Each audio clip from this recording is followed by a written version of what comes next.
Somebody's got to get fired. Somebody has to get fired after 6 straight losses. Remember when they gave Gerard Mayo an ice bath after beating the Cincinnati Bengals? Bit premature, don't you think? And I'm not saying fire Gerard Mayo, but if Alex Van Pelt has a job on Monday, you are going to lose the next 10 games. There's no ifs, ands, or buts about it. Something has got to change. And Gerard Mayo said this week, hey, we're changing the starting lineup. We need a wake-up call. We're going to put players in there that want to play. It's not the players, bud. It's your coaching staff. It's horrendous. And don't get me wrong, the players aren't making it much better.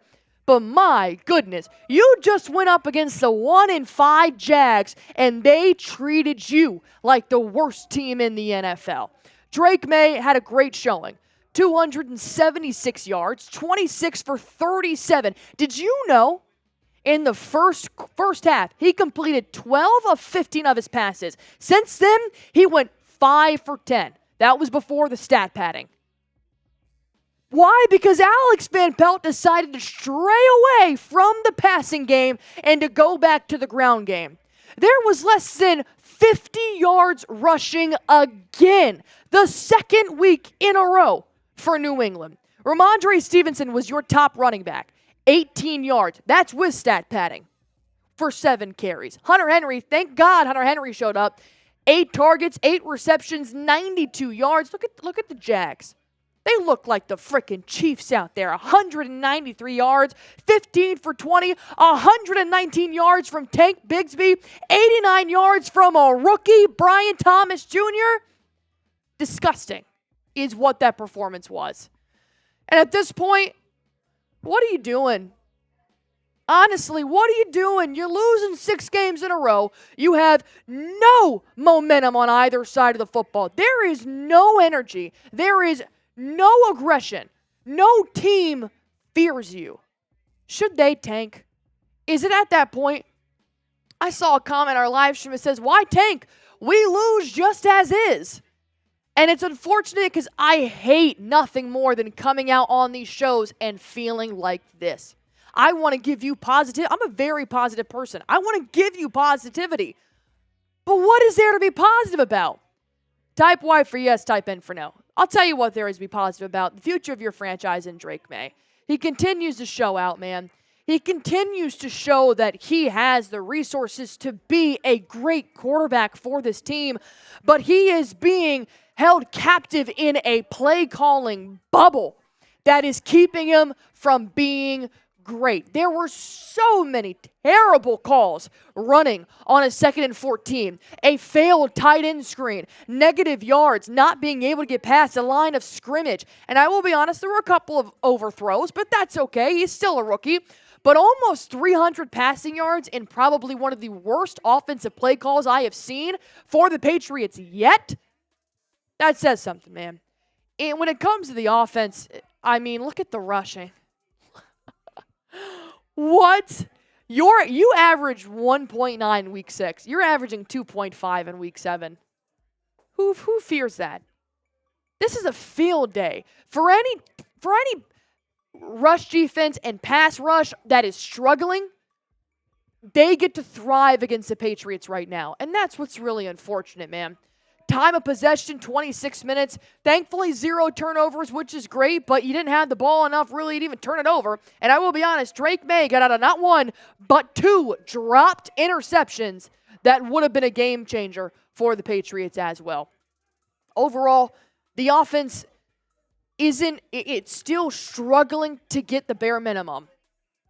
Week after week, they just made Doug Peterson look like a genius. He looked like Saban out there.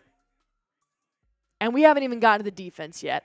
And before we do, let me tell you real quick about our sponsor here on Patriots Today by Chat Sports. I'm talking about Game Time. If you guys are looking for any tickets to any ball game, concert, comedy show, or maybe even the theater. And look, I've gotten this from my boyfriend for our anniversary. I've gotten tickets for my parents when they're coming into town. So if you guys want to go on ahead and get your Game Time tickets, let me give you a few reasons why you need to use this app.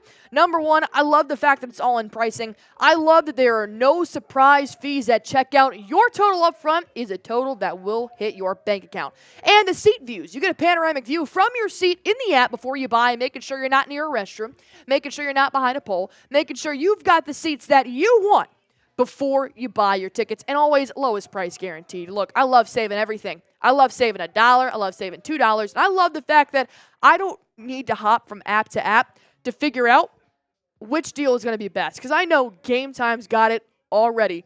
And with their newest feature, Game Time Picks, it makes getting tickets to your favorite teams play live even easier.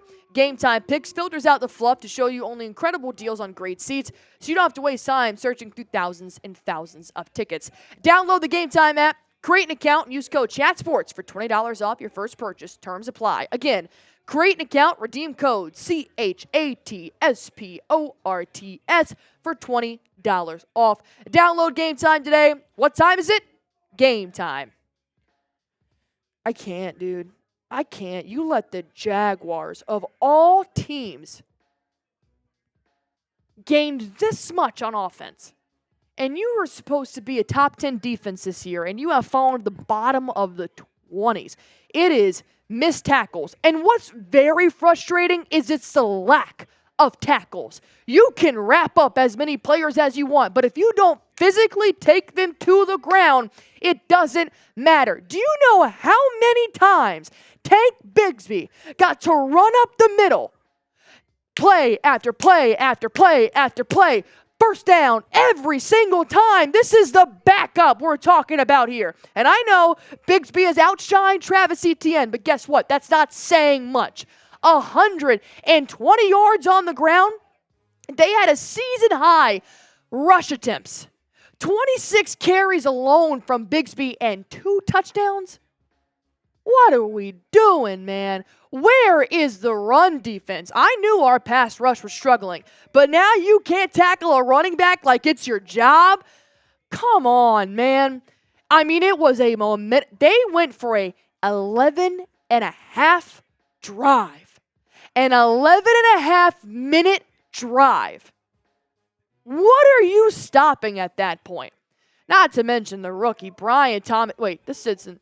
Yeah, Brian Thomas Jr. He made Christian Gonzalez look like a fool. 5 receptions for 89 yards and 1 touchdown.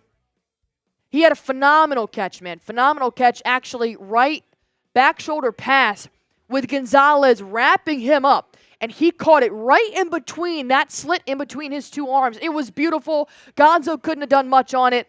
But that was just kind of the summary of today's game. The Jaguars could get away with anything. They could get away. It was their game.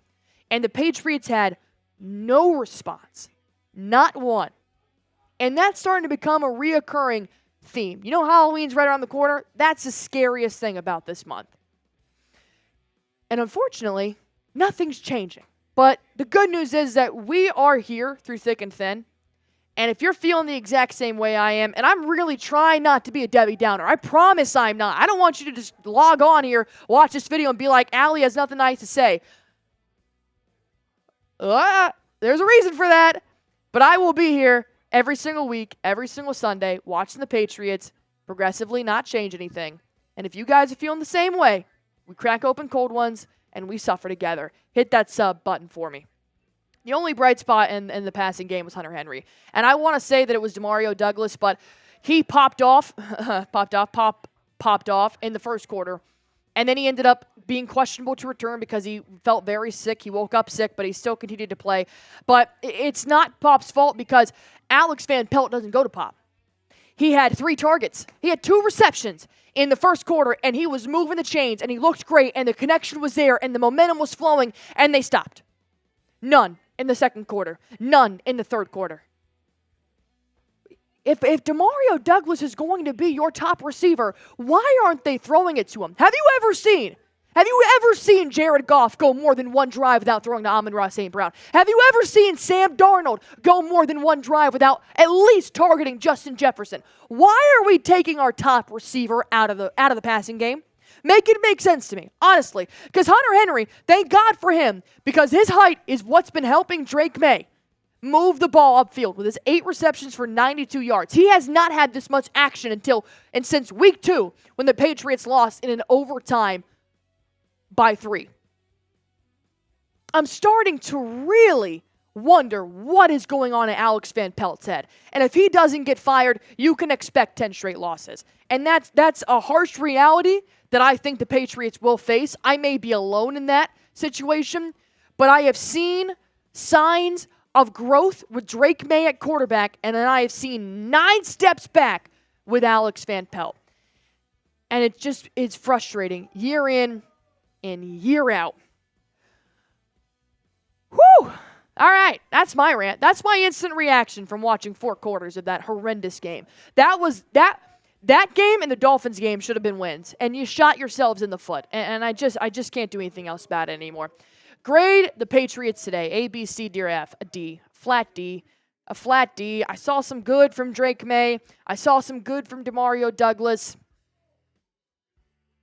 Yeah, I believe that's about it. All right.